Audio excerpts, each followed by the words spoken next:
Hi guys! Sa videong ito, I'll show you on how to link PayPal to your Gcash account. Ang dali lang guys, just follow this step-by-step tutorial. Alright, let's start after this intro.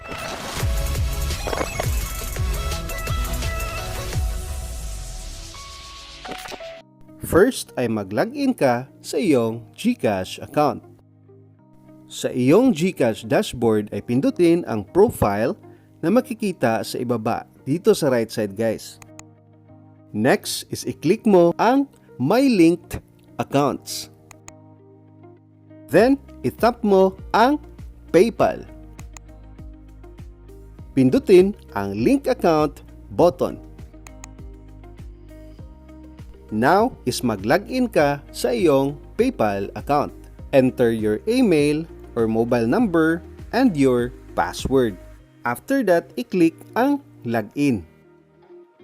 Now is pwede mo nang i-connect ang iyong PayPal account to Gcash.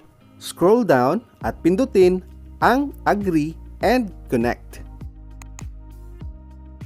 Alright, so your PayPal account has been successfully linked to your Gcash account. After that, i-click ang OK. So, ganun lang kadali ang pag-link ng iyong PayPal to your Gcash account. If you learned from this video, don't forget to hit like, comment, and subscribe now. If you want to learn more about Gcash, ay itap lamang ang mga video na nasa screen. Alright, thanks for watching.